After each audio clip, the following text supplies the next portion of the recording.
Jerry.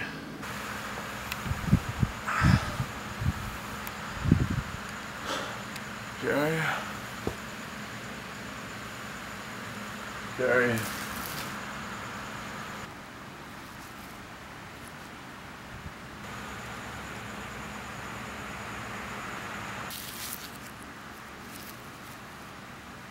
Ugly.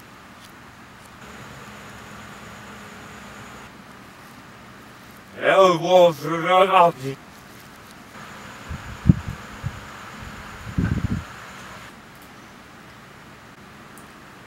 Come on.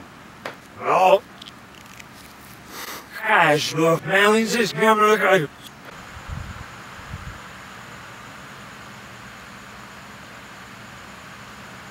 Thanks for letting me crash your email. Man, this camera look like.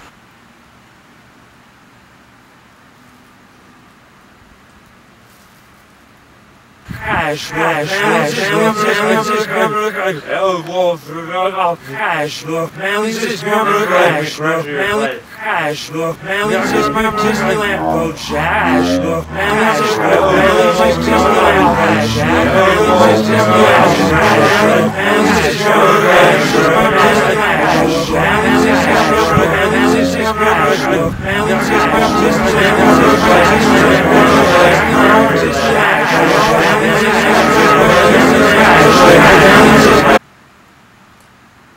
You okay?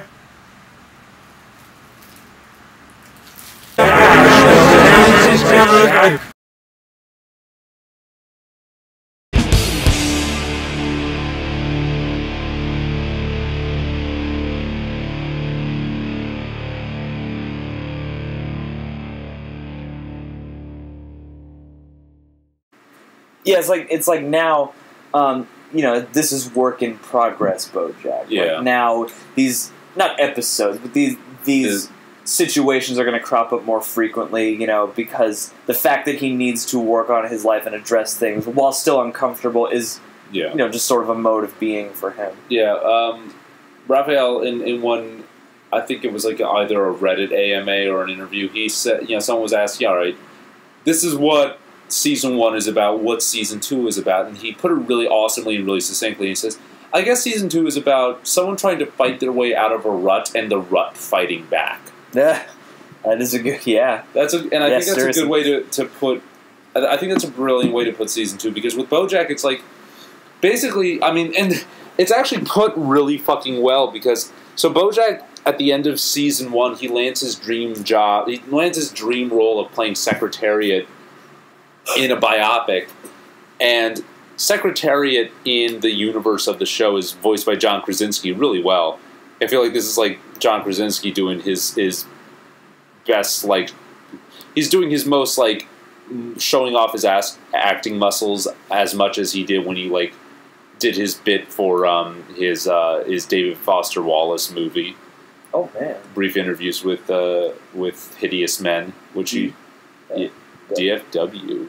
DFW sounds like it would be a file format extension. David Foster Wallace.dfw. So John Krasinski is Secretariat. Secretariat was an athlete, a racehorse in the 70s who was discovered to be betting on. He was like a very damaged and kind of screwed up character like Bojack, but who was such a big celebrity in the 70s. It was a big deal, and ended up committing suicide when he was kind of disgraced. And Bojack, like, Secretariat was Bojack's childhood hero when Bojack was a little kid in an abusive household. So he's playing Secretariat in kind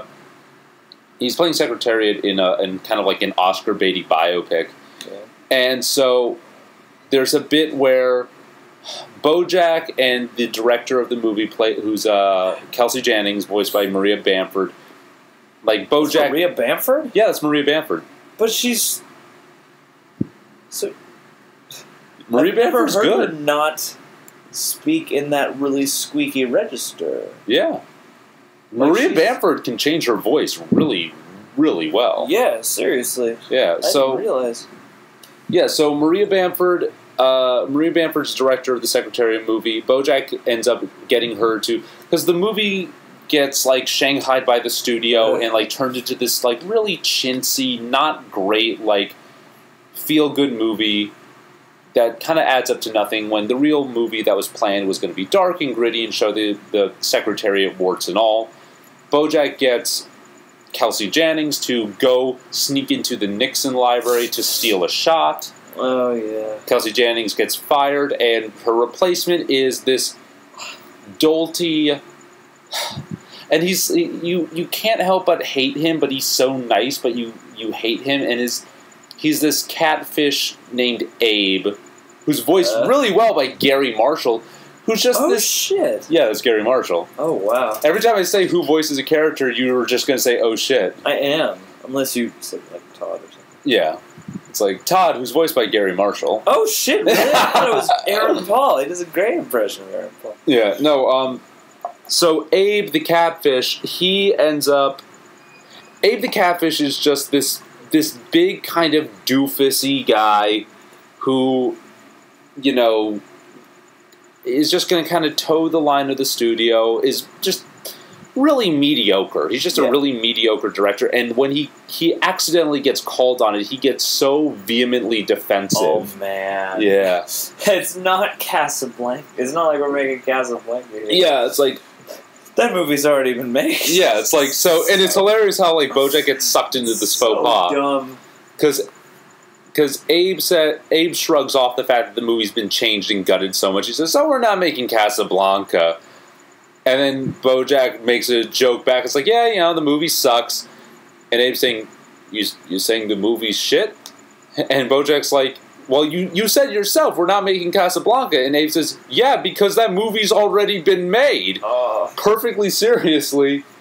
And so you realize what kind of character you're doing. Yeah, you realize this guy is a dolt, and he's a really defensive dolt with a hair trigger. Yeah, who's now going to make your life shitty. Your life shitty, doing take after take after take. Because initially he does one take and gets a bad performance. He gets like, you know, a subpar first take and just keeps rolling and moving on. And so, and Bojack commented on it, like, "Are you sure you don't want to get another take?" And so then Abe starts fucking with Bojack by making him do take after take after take. And he happens to make Bojack do take after take after take of the line, "I'm tired of running in circles." And that's kind of like this moment in the... Yeah. That's like, I want to say, episode 9 or 10? 9 or 10, yeah. And it's when you realize, like, yeah, the rut fought back, and while you weren't looking, the rut won. Yeah. Bojack thought, all right, I'm going to do all this shit and get myself out of this horrible personal hole. Oh my god, I'm still back in the same mess I've always been in. It's still the hole. It's just a different corner of the hole. Yeah, it's like my situational trappings have changed, but everything about what this means and where I'm at and how I feel and where my brain is exactly the same. Well, and then there's that conversation they have later on about, you know, it's like, if you had done that Broadway play, would you be happy for a little while? Or had Secretariat turned out to be the movie you wanted, would you have been happy for a little while? But then, you know, eventually I just end up right back here again, you know, when the shine wears off. And I think that's brilliant because it's like, well, that's you know, this is a show. So very poignant. Like, yeah, well, it's interesting because it's like the way TV works is there has to be a formula, so the same thing, basically, the same broad thing has to happen over and over again, but the way everything looks has to be different. Yeah. You know, like your standard sitcom, the status quo has to always get reasserted at the end of every episode. In the long view, certain continuity things can change. But basically, it almost feels flipped in Bojack Horseman, where it's like, it almost feels like, you know, the show has changed, and what's been going on has changed, and the formula has changed.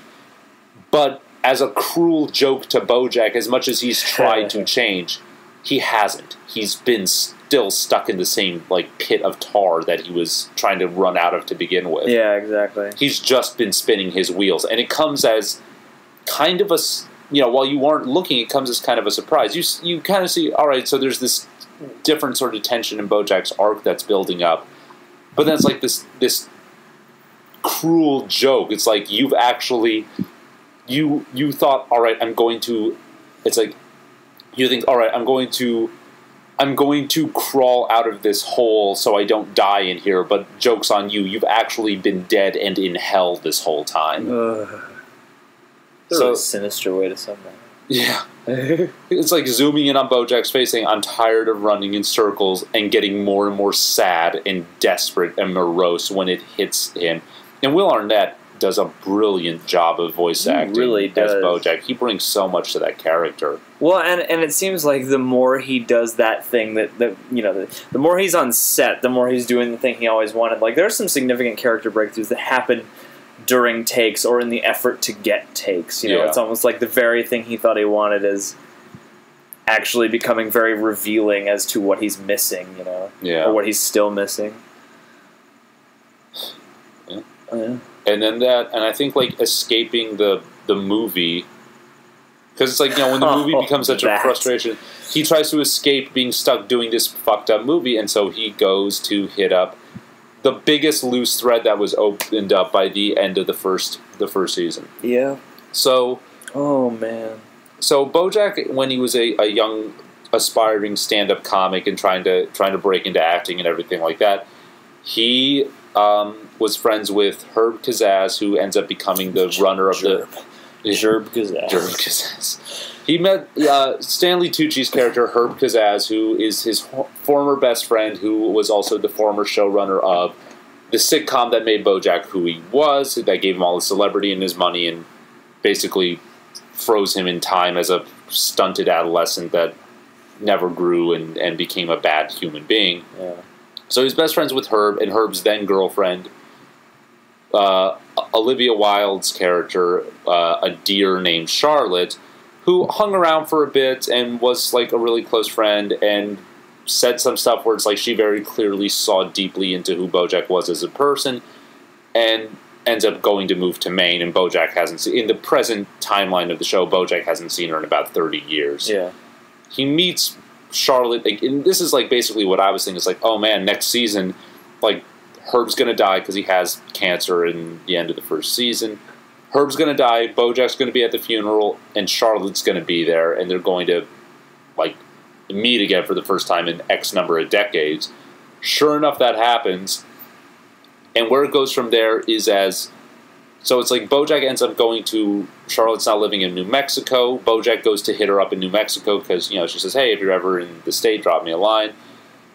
Bojack goes, and, you know, they're at the end of the 11th season of episode 1, Bojack, while he's on his insane drug trip, he imagines an entire life of what it would have been like if he had ended up with Charlotte.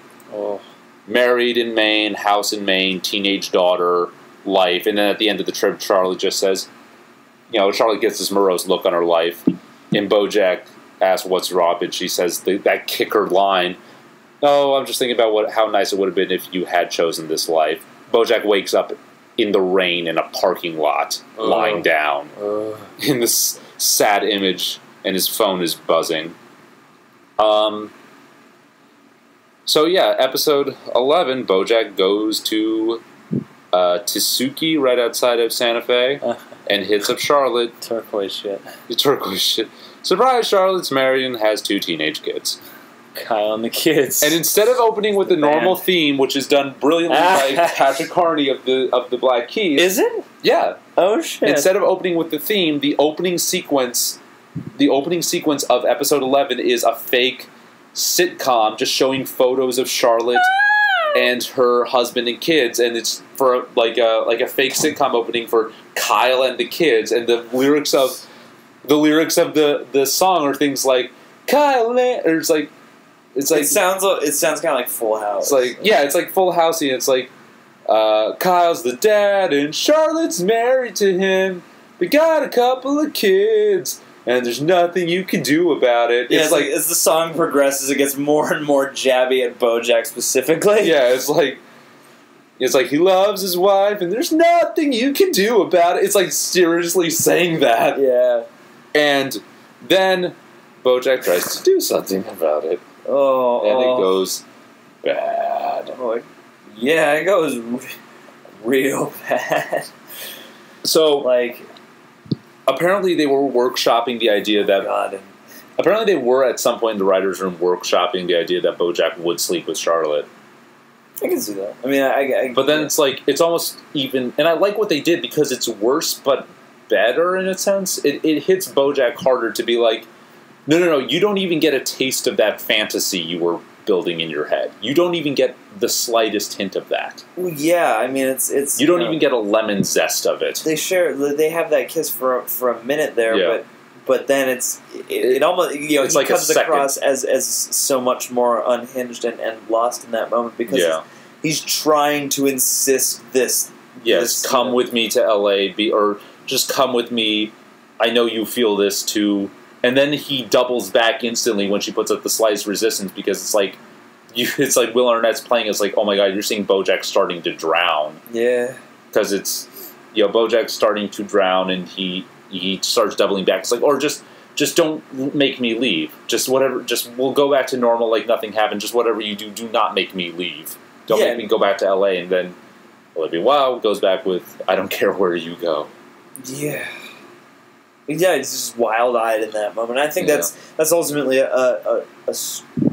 it's a more powerful choice for these characters. I think, because like it's just that little bit of like it's that little kiss, but you totally buy Charlotte as like it's like Bojack put the move on without thinking Charlotte had like the tiniest hint of a reaction or like a.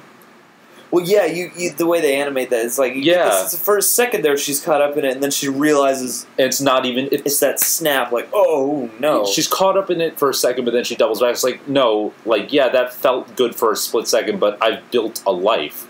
For 30 years, I have built a marriage and a house and a family and kids, and I've raised them to go to high school. Like and even though these things, even though like having a family is difficult and funky, it's like this is my life. I can't just.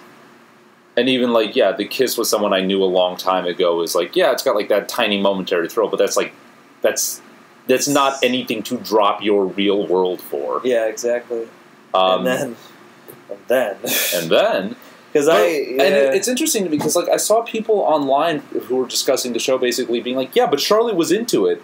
And I found it's like really interesting because it's limited animation. It's not into it, but it's like it's like a momentary kind of autonomous reaction. Well, I bought it for a second. It's like it's he kisses her, and for a moment there, it's like your brain brain gives out. There's that little bit of a thrill. Yeah, so it's like you're not logicking in that moment. And then when they come apart, it's like whoa, because she's the one who pulls apart first. Yeah, it's like I thought they animated that moment really well because and that was interesting to me, just like the fact that when you think in the back of your mind in that situation, I gotta imagine you'd still wonder a little bit. It's just that it's not the way to do, the way to go. I mean, it's interesting because like to think of just the workflow and how many people had to be on board with like everyone's brain had to sync up correctly. Because there had to be, the showrunner, Bob Waksberg, the guy who specifically wrote that episode, who I think was Joe Lawson, everyone else in the writer's room, they had to all be on the same page for how much and in what way Charlotte reacted to that kiss and by what degree. Then the storyboard artist for that sequence of that episode had to get that down. The animating team overseas had to get that down. Like, by the end of it, several dozen people had to know by millimeters how these two people moved, and then the actors had to play it in a specific way because Olivia Wilde has to have like that sound reaction, that vocalization. So it's like several dozen people had to all be on 100% exactly the same page to make it seem like this is exactly how much Charlotte is reacting to this kiss and by what degree and what the subtext is and what that means and how much she's going with it and how much she isn't. And that's several dozen people. Now in a live action movie, it's the actor, the writer has to determine what the ultimate subtext is, the director has to determine how that's going to be played, he and the actor have to confer, and the editor has to choose to take that bet spits that. So in a live action setting, on average, 4 people have to be on that same page. 4 people have to be synced up to how that's going to work. Absolutely.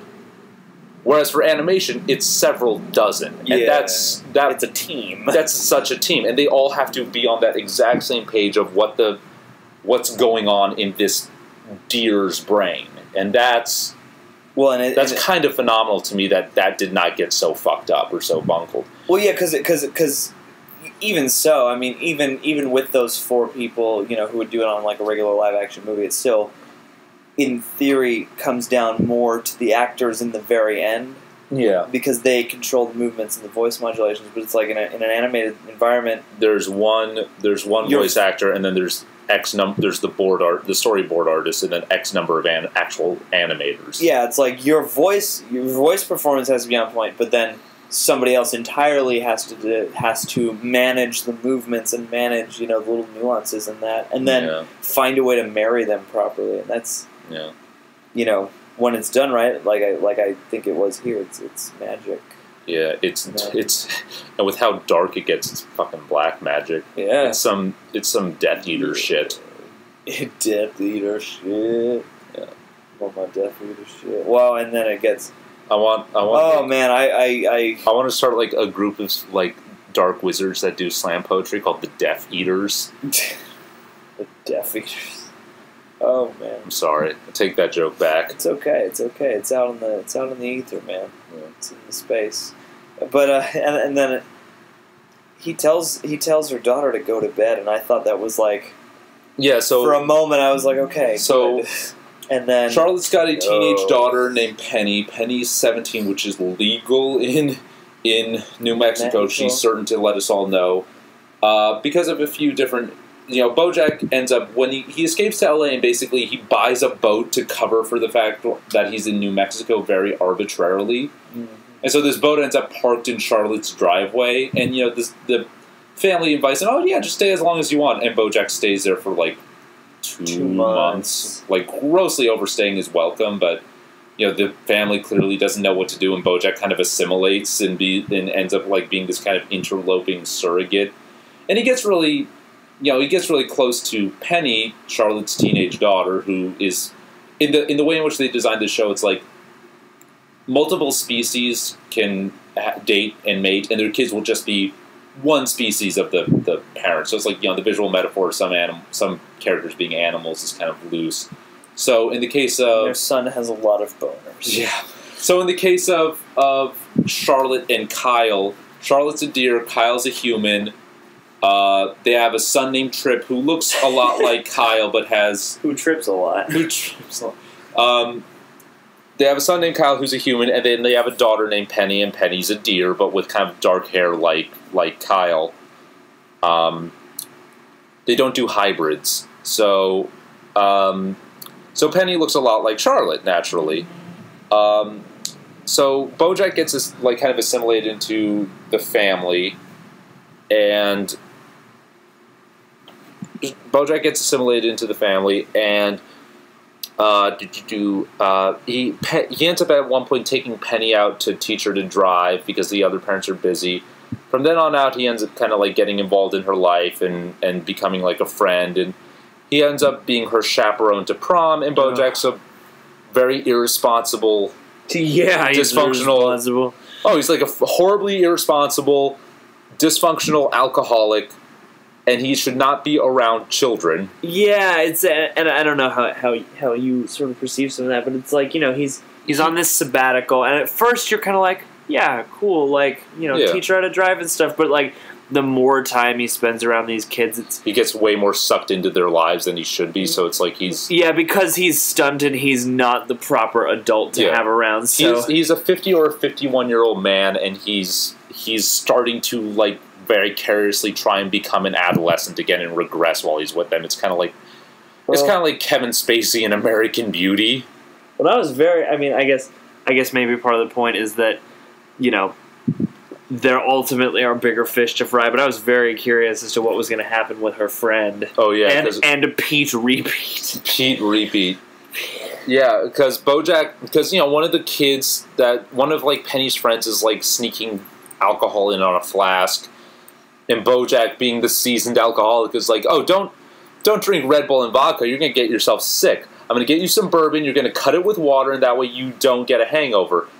And so her friend ends up drinking way too much and, like, being absolutely out of her gourd. Bojack realizing I'm a 51-year-old man with a bunch of 17-year-olds, and I gave them alcohol, and they're absolutely fucked up. Or this one girl is absolutely fucked up. This is looking terrible for me. Yeah. He drops off. I can't remember her name. He drops off the friend who's drunk at the hospital and leaves this kid Pete Repeat. And it's funny that it's good that they have Pete Repeat there, because this is getting so fucking dark and scary. Like, is this girl going to die? And it's good that they have Pete Repeat there, because he's that kid you knew in high school who had a nickname and a thing that, you know, isn't really true about him. Yeah. Pete Repeat's whole thing is that he says everything twice, which he only does once. He only does once in the whole episode. He can never remember if he's done it, so he always just assumes he did, and he never really did. Yeah. And he does it once on a very, like, flat line. He keeps on asserting that like, oh yeah, that's my thing, that I say everything twice, which he doesn't. An interesting thing, Pete Repeat, his voice actor is a guy named Jermaine Fowler, who's a really cool dude who, if you ever see him do stand-up in the LA area, you'll know it's him, because he literally has Jean-Michel Basquiat's hairdo. Oh, wow. Yeah. And he's a really cool dude. Nice. Yeah. Shouts out to Jermaine Fowler. He's fucking rad. Alright. From Maryland. Baltimore? Maybe. I don't know. Probably not. I think he said he is from the Baltimore area. Boom! So, yeah, and it's like, we all knew that kid in high school, where it's like, every kid wants to be the kid with, like, the thing, the bit, the gimmick. This is my thing. But it's so forced and so ridiculous, and there's a loud-ass cricket. Dude, this cricket is getting down with the dank. This cricket it's really... like, I love your show. I feel like this cricket wants to let us know his opinions on the show. I've actually been watching Season 2 all this week, and I have things to say and theories about where the show will go in the future. We don't want your input, cricket. Why don't you go bum food off the ants who harvested all spring? You are not like in the fable. Scheduled guest. That's what the fable is? I think so. By Aesop Rock. Oh. Fables. Yeah. Dude, Aesop, that dude wrote too many fables. Mad faves.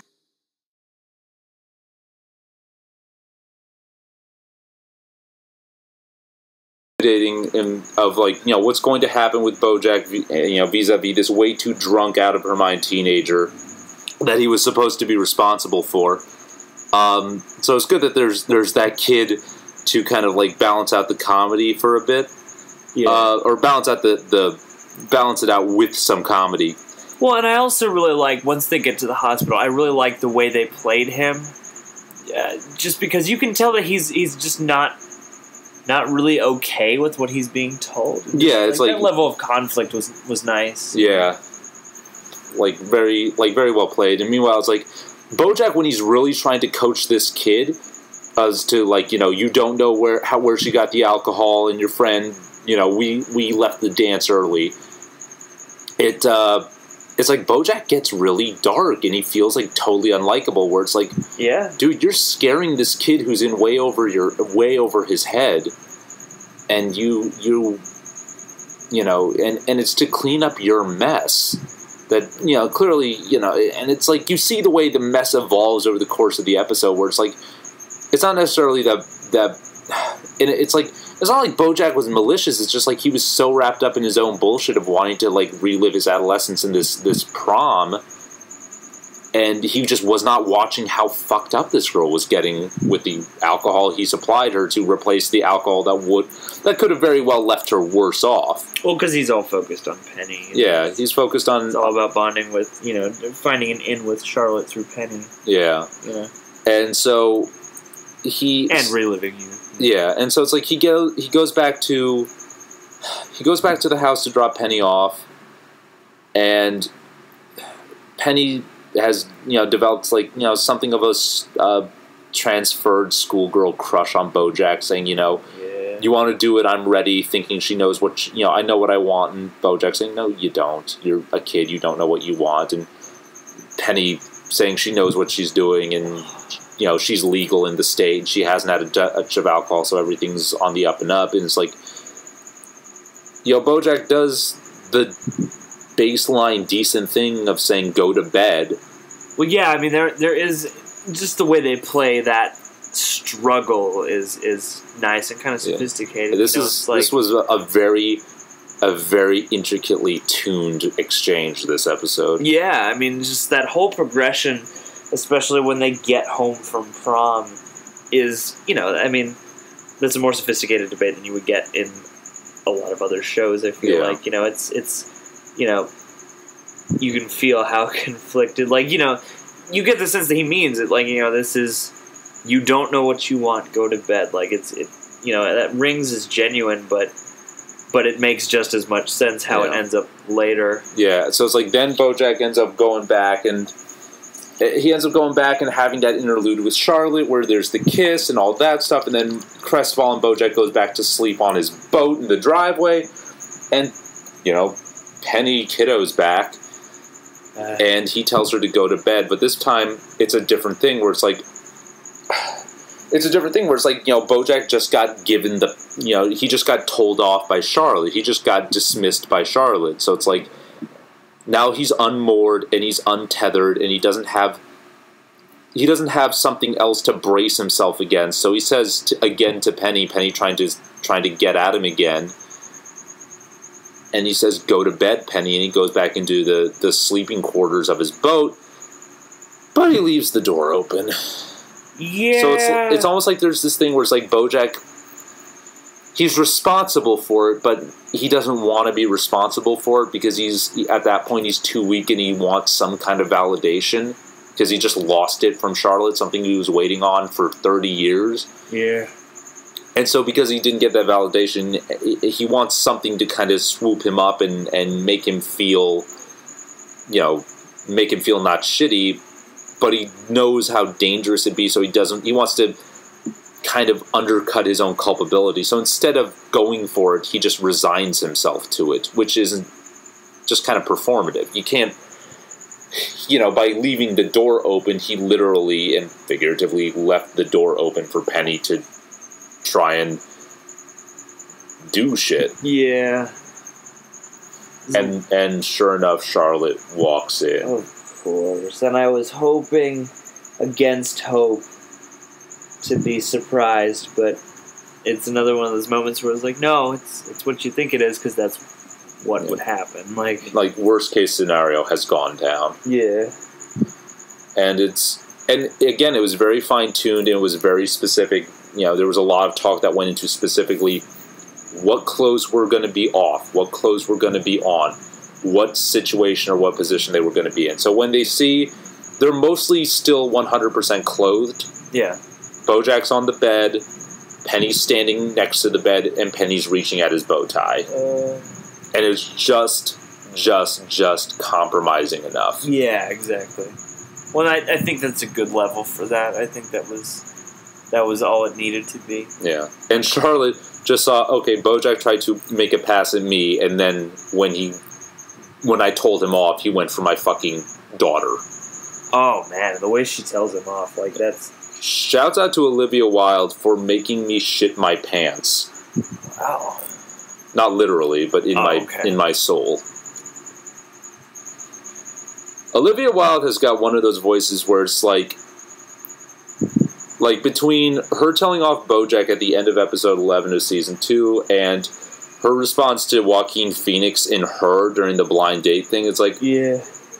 Olivia Wilde is the kind of actress where she can put in a performance where it's like you feel her, whatever she says can instantly like destroy a male protagonist's life. I'm always, for whatever reason, I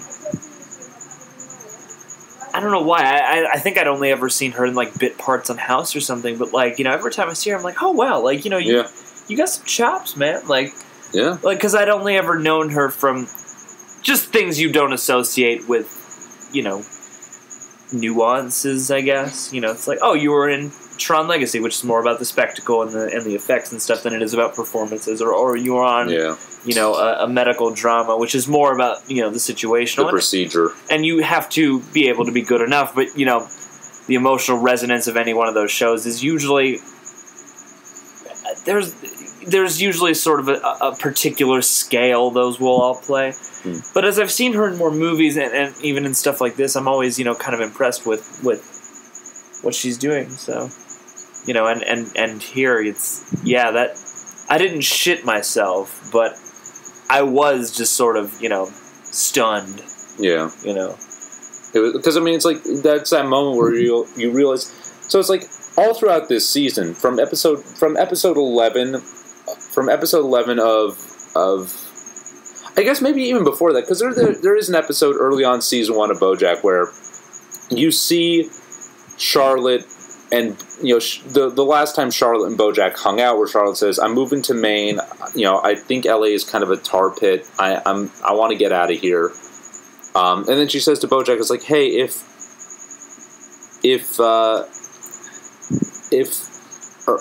when we first met, Herb wasn't, me and Herb weren't together. Would you have made a move?" And BoJack gets nervous, and Charlotte says, "I don't think you would, because deep down, I think you're kind of a coward." Ugh. And so, like, that's the last time BoJack left with. So it's like, so it's like BoJack's been pining for this woman since that moment, and he has extra incentive to prove his non-cowardice. Yeah. So it's like now it's like now there's this kind of unspoken belief working in BoJack's mind of, oh, the proof of whether or not I'm going to be okay in my life is if I finish this unfinished business with Charlotte and complete that narrative. This was the thing. This external thing is the key and is what I have to hold on to and is and that's that ultimate thing, because I think everybody, not to such a level of intensity, but I think everybody goes there at some point where there's like, they think this is the thing that will fix me or that will unlock a major part of my problems, is this external thing I missed or I bungled or forgot to do. Yeah. And it's just never. It rarely is ever that. And this is a pretty devastating example of that. Yeah. It's like, this was my shot at happiness, and it's like, no, it's your shot at happiness, man. It's like your shot at happiness is what you do literally every day when you get out of the bed. It's your habit. It's your pattern. It's what you repeat doing. It's not the one part of your story of your life that you were writing for yourself. It's not that one plot point that you were supposed to hit that you missed. Yeah, exactly. So it's like there's been this central tension throughout the show until like that episode. It's like, okay, BoJack, like, there's a reason we're seeing Charlotte. BoJack needs to wrap up the Charlotte thing or find closure or resolution in his whole Charlotte thing. And it's like, yeah, sure, but the resolution he needed to find in his Charlotte thing was stop searching for resolution in his Charlotte thing. Yeah, exactly.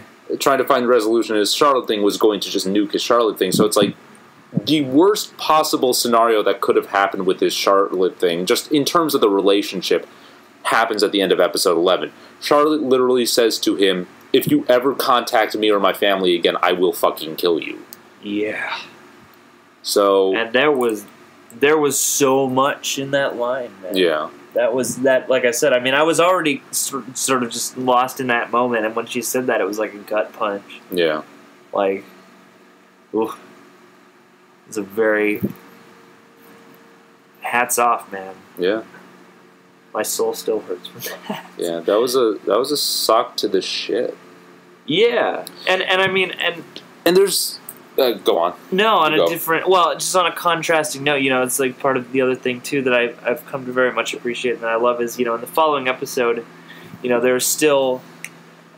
there's still things to be addressed, and that whole sequence where he saves Todd is like, I really appreciated that moment, too, because they have that whole thing that, again, on maybe a lesser inclined show or a different show, could have gone just more cheaply is like when he's got him on the ladder and all the improv Scientology people are like, you know, well, is this guy really your friend? You know, he's all he ever does is treat you terribly and abuse you and ruin your ideas and stuff like that, and sabotage you. And that moment they have together where he just kind of looks down, and it's like you can tell that he's aware and you know he's aware of that, and he's, you know, processing it in the moment, but he just says, you know, it's complicated, like it's hard to explain. Yeah. And it really does speak to, I feel like on a lesser show they would have just, he would have gotten angry or something and gone back on the ship, and then you know, but it's like they do have an understanding, they do have, you know, a true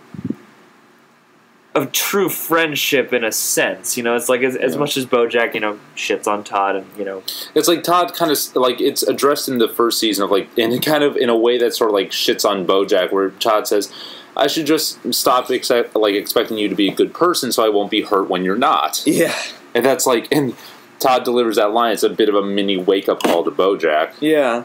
And it stays true to that, you know. It's and you get the sense that at least, you know, Todd understands a bit of what's, you know, he lives with Bojack. He understands a bit about what's going on in there. Yeah. As like Todd says at the very beginning of this, like the first episode of this series, like Todd says, you know, deep down you have a good heart. Yeah.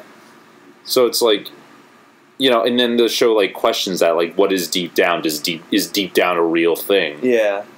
Well, I mean, or is deep down, you know, a place that other people create for you? Yeah. You know, or create just because they can. And Diane, the Alison Brie character, has another answer where it's, you know, what matters is what you do. Yeah. And then there's that bit of so it's interesting that there's this whole like Scientology cult subtext with the improv group that Todd gets sucked into, because there's this, you know, as Bojack starts on his like faux self improvement, you know, kick, he starts jogging badly, and there's this that was also great. Yeah, there's this baboon or this gibbon that's jogging up the same like street of Laurel Canyon that Bojack lives on. Like literally every episode, practically. Every episode where you see Bojack's house, you see that jogger.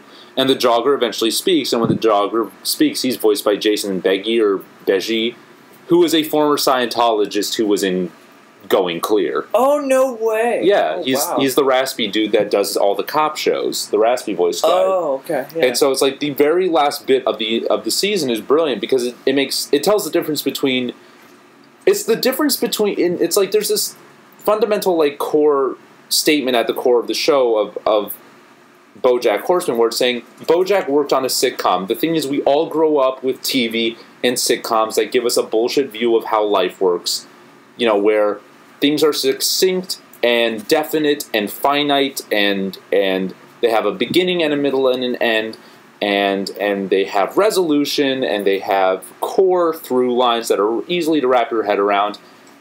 And then the show is saying, no, that's bullshit. Yeah. Life is a series of...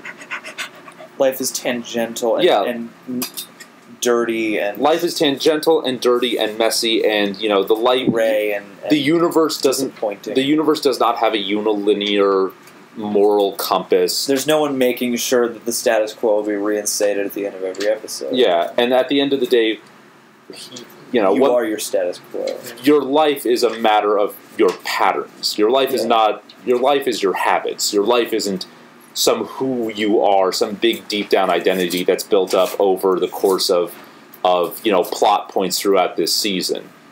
Your life really is habits you pick up and you cultivate and you develop. So Bojack collapses because jogging sucks, and the Jason Beggy baboon is leaning over him and says, it gets easier, but you gotta do it every day. Yeah. That's the hard part, but it gets easier. Well, that's, I mean... And then it cuts to a song called Avant Gardener. That really fits. Yeah. These guys really nail the licensed music. They do, yeah. Oh, man. I feel like J. Richard Kelly again. Brazil. Fuck. Like, Bojack Horseman. Well, especially shotgunning so much of that in such a compressed period of time. You know, I just finished watching this yesterday. Yeah. Or this morning, really. It will leave you kind of shaky-kneed. Yeah. So I'm still sort of processing and running all the software. I was gonna say, like, coming down to it, like, there's something really cool, and we're just talking about, like, Bojack and his relationship. Like, there's a very cool thing with Bojack and his girlfriend at the beginning half of the season with Wanda, who's a network exec that just wakes up from a 30-year coma, so she doesn't know Bojack's story. Yeah. And it's interesting, like, Wanda is awesomely handled as a character because it's like, it almost like she starts out as you think, oh, she's waking up from this coma, so she's just this kind of quirky, you know, Lisa Kudrow-y, Phoebe-esque character. You know, she's got the multicolored skirt. She feels like this manic pixie dream girl. And then it's like what ultimately breaks down their relationship is not that Wanda is this like flaky or kind of like wow, what's the word? This she's not like flaky, and she's not yeah, she's not bubbly. What breaks up their relationship is the fact that, like, she's a human being and kind of a mature adult, and she can't handle Bojack's dysfunctional shit. Yeah. And she's not going to put up with it. She learns to see through the rose-colored glasses to the red flags. Yes, there's a brilliant, like, there's an awesome exchange. What happened, Bojack? You didn't know me, then you fell in love with me, now you know me. And then Wanda has that line of, it's funny, when you look at somebody through rose-colored glasses, all the red flags just look like flags. Yeah. Well, that's another scene that's handled so nicely, because it's like it starts out as a light scene, and then it escalates into an argument in a very natural way. You know, just as buttons get pushed, and then they start to confront each other over his sort of blatant disrespect for her work. You know? Yeah. Which is also his own work. Which is also, his own work. It's like his frustration with his life. He can only voice that in shitting on something that is external to him. Yeah, well, and it's like, and at the same time, it's like, you don't get to shit on this, just because, network execs are the people who bring this in. It's like, you are a participant. Yeah. You built your whole life on that. Yeah, exactly. So you don't get to just turn your nose up at it because you realize the garbage. Yeah. Yeah. Oh, man. It's like, and this season kind of goes into every character's kind of, general dysfunction. Like, there's this whole thing where it's like, the Alison Brie character, Diane, she has a big battle that she ultimately loses, and she's just kind of a mess at the end of it. Oh, yeah. Oh, yeah. Yeah. There's that whole double montage where she's perpetually, like, laying contorted on the floor in just a pile of pizza. A pile of pizza and beer. And beer, while Mr. Peanut Butter does the show. Yeah. And is loved and adored. Yeah. And it's... Well, the whole subplot with Keegan-Michael Key. Yeah, who plays, like, the philanthropist that wants Diane to come to a war-torn Albania-esque... Cordovia. Nation called Cordovia, to cover him in his, like, philanthropic grandstanding. Yeah.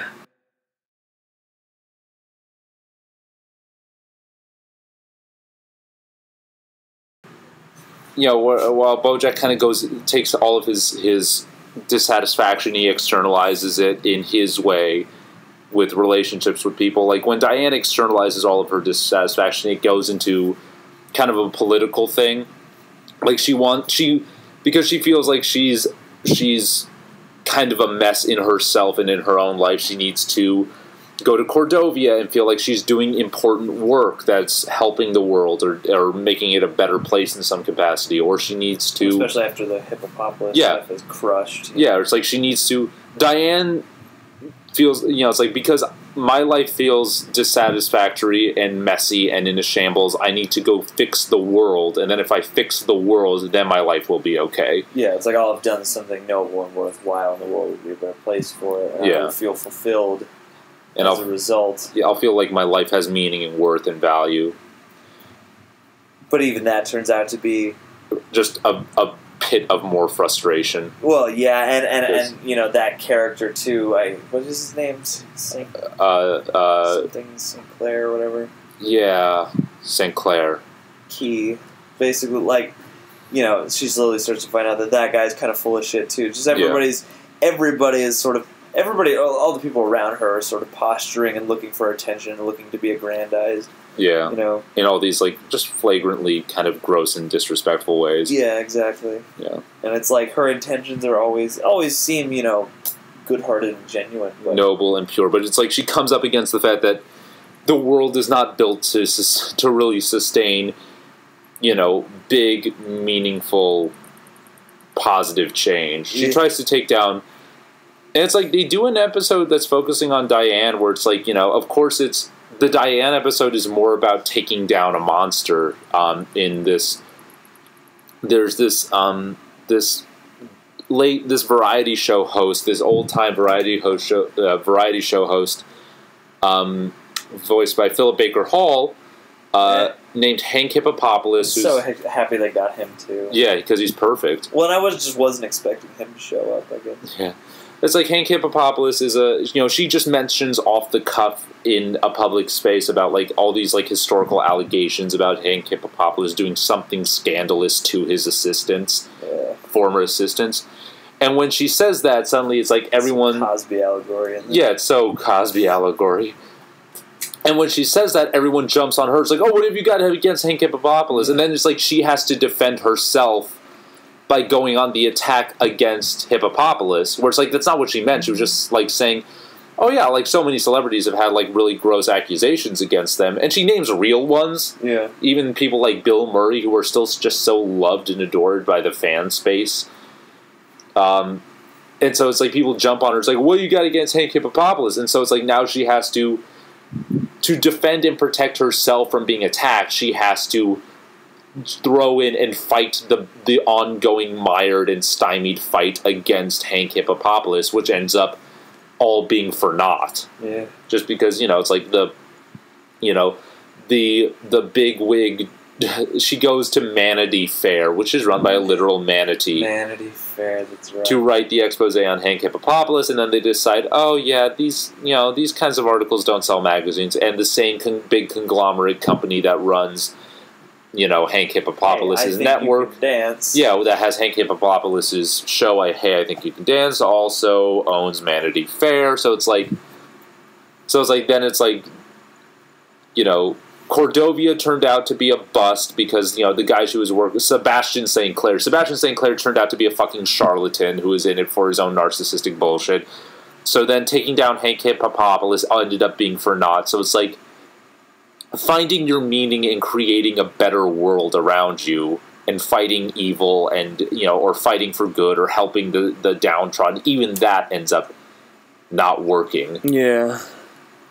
I think there's something kind of brilliant at the core of the show, and I think what really works is the fact that, you know, there's something working together really well in that everyone in the show is so dysfunctional. Yeah. Everyone in the show has a big issue. Everyone's struggling. Everyone's broken. Everyone doesn't work.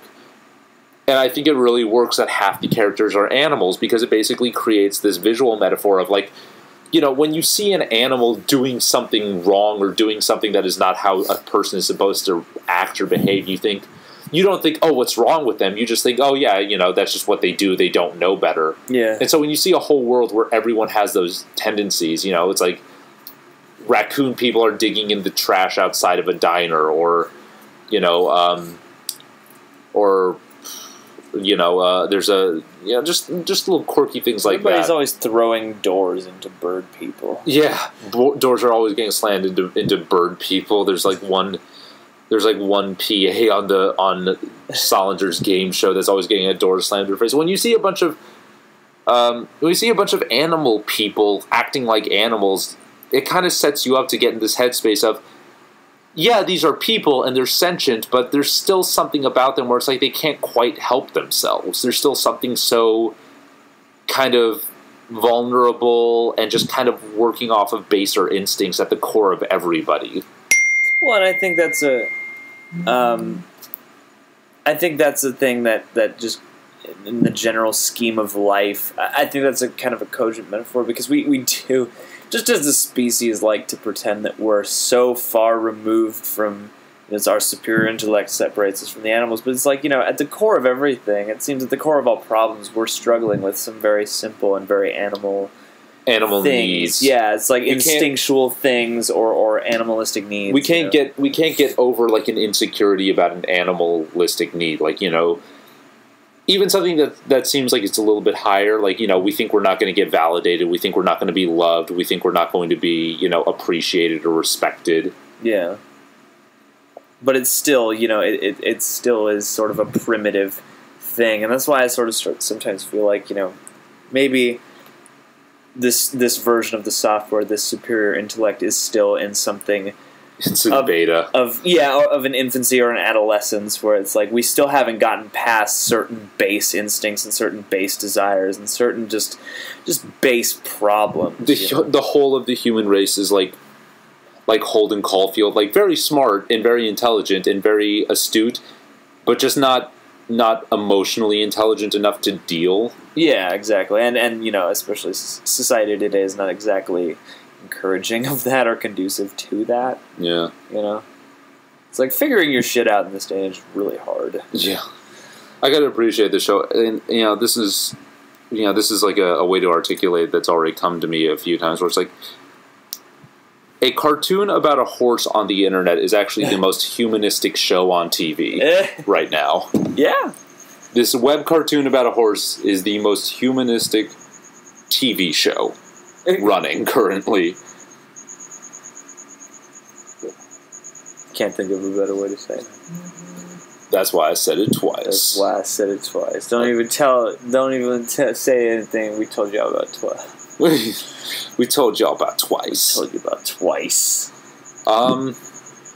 So yeah, you down for season 3? Oh hell yeah! I'm down for as many seasons as can be. Yeah, I mean, you know, because it's like it's you know, I mean, and for as much as we're going into great detail about the deeper, the more affecting and deeper parts of the show, it's also a lot of fun too. Oh yeah, like, you know, there's a lot of humor and there are a lot of really fun and enjoyable characters. Yeah, like Todd builds his own Disneyland, and just the visual, so scary. It's terrifying. It's made out of like just stripped together balsa wood with this giant animatronic Todd at the center of it. That's just this horrible, googly-eyed mutant monstrosity. Todd's Disneyland is and I just so love like those little tiny moments where it comes back, kind of where just people went to Todd's Disneyland. Yeah, like Charlotte's family went to Todd's Disneyland. Or how come? And it's like we mentioned earlier. It's like the show is like very confident in being weird. Yeah, and I don't think anything presses that quite as much as Vincent Adultman. Yeah. Who was? Oh, where is he? He was kind of killed off in this season. Vincent Adultman. So Princess Carolyn in season 1 goes on the rebound, and she dates.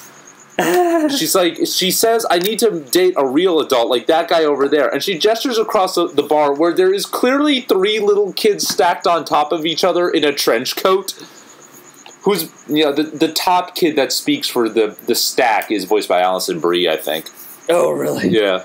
Well, I mean, you know, most men really just are 3 kids in a trench coat. Yeah. So it's like, and then Bojack is the only one who recognizes Vincent Adultman as being 3 little kids. Everyone else just talks about what a great guy Vincent is and how cool he is.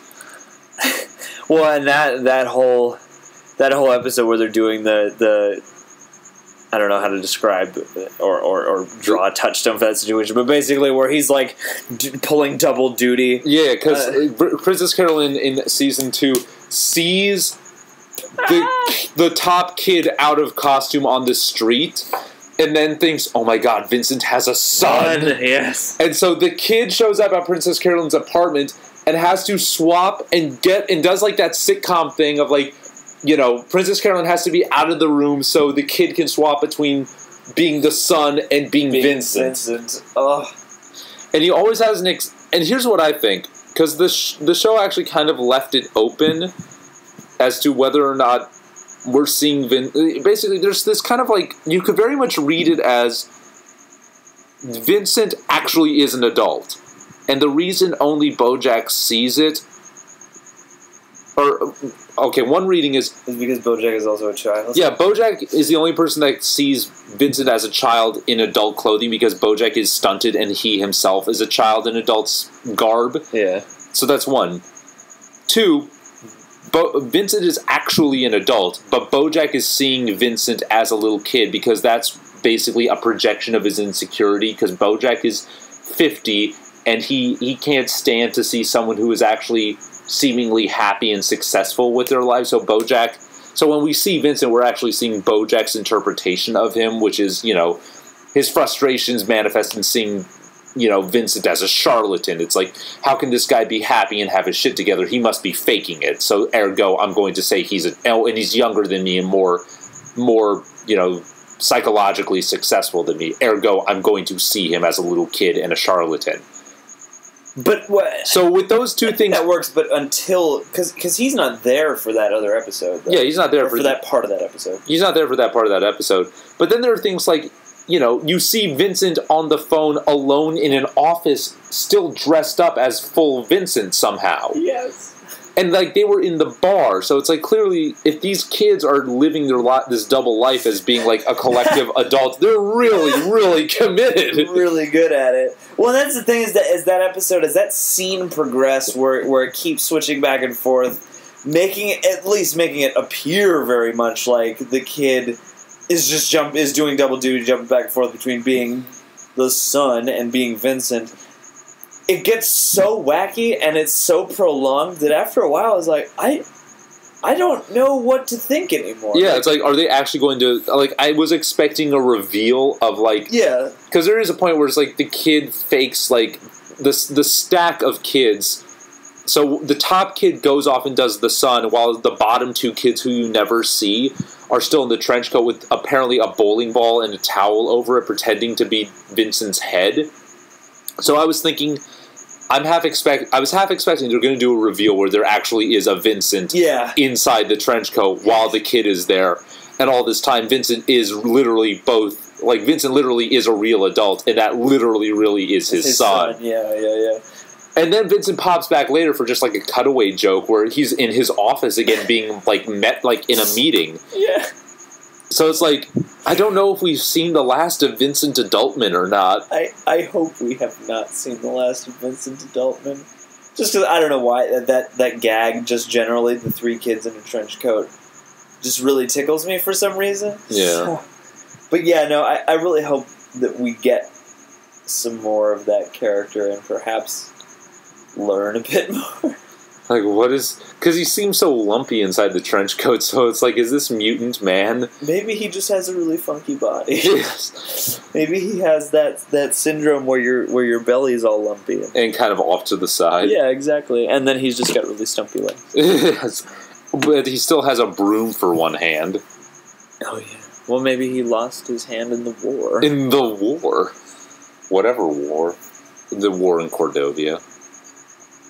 Yeah, the season is darker, it's deeper, it's weirder, it's funnier than the first season was. And I loved the first season, but it's like, this season just kind of dials everything from the last season up to 11 and continues it in a pretty great way. Well, yeah, and I mean, if you know, jumping from season 1 to season 2 and the progression of especially Bojack as a character, it's like the tones of the seasons make sense next to each other. But you can also sort of make the argument that it seems like season 2, it's like, okay, now we really know what we're doing with this show, and now we can really own that. And it's so it comes off as very smooth either way. And I'm you know, just a little bit curious as to how much foresight there was, you know, for that. What I'm interested in is, okay, so the last episode of season 1 really set up what season 2 was going to be about. Bojack's in the Secretariat movie, so he's going to have to do it. He's got the dream role he always wanted, and now he's going to have to not fuck that up. Yeah. He knows that he's, you know, still, like, you know, he knows that he's vying for what, you know, wanting to wrap up whatever that story in his brain is with Charlotte. So you know he's going to have to hit up Charlotte and see where that goes, you know? Yeah. So it's like, you know, oh, and then there's Diane is, after all the awkwardness that happens between them in the first season, Diane is now the character consultant working on the Secretariat movie. So it's like plowing forward from the first season into the second. There's so much already set up. We know where season 2 is going to go. Yeah. Season 3, based on season 2 is just like Bojack feels so much more adrift.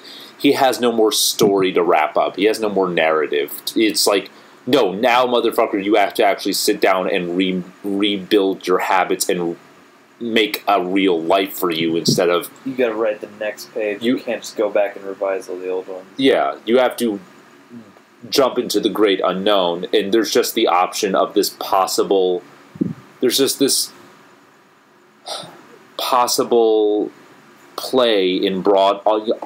Is it on Broadway or off Broadway? There's just this possible... Broadway. Yeah, there's just this possible play that he's being asked to do with somebody named Jill Pill from apparently another show he did other than the sitcom Horsing Around he was famous for, which we've never heard of before, this Jill Pill character. She hasn't been seen or heard in any other episode. Well, and he even has to do a memory jog. Yeah. So this must have been a while ago. Yeah, so there's apparently a Jill Pill who wants him in a play in New York that he's possibly going to do.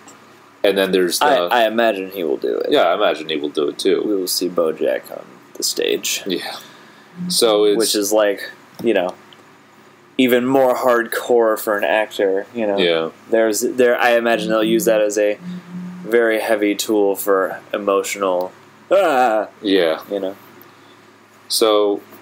But it's like, we don't really quite get what the big thrust is. It's like now he's got some understanding of what he can do that makes him feel good, that makes him feel valuable, that makes him feel at least not terrible, is actually being a good friend to Todd and actually caring for somebody other than himself. Yeah. So, I don't know, it's interesting. I'm really down. I'm really psyched to see where this show goes. And I'm interested to see how they can, you know, change that dynamic, you know, or at least, you know, I'm sure it won't be a smooth change, but, you know, yeah, if Bojack's going to try and be a better friend to Todd, you know, it's going to be strange. Yeah. You know?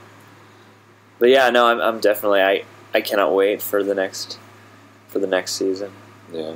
Well, you're going to have to wait because it's going to be a year. Yeah, I know, it's hard. That's the thing that's hard about binge watching is it's like, oh god, I have to wait a year. Instead of watching the show over the course of 3 months and then only having to wait 9 months, you watch the show over the course of a few days to a few weeks or just one sitting if you're insane. Yeah. And then you wait a year.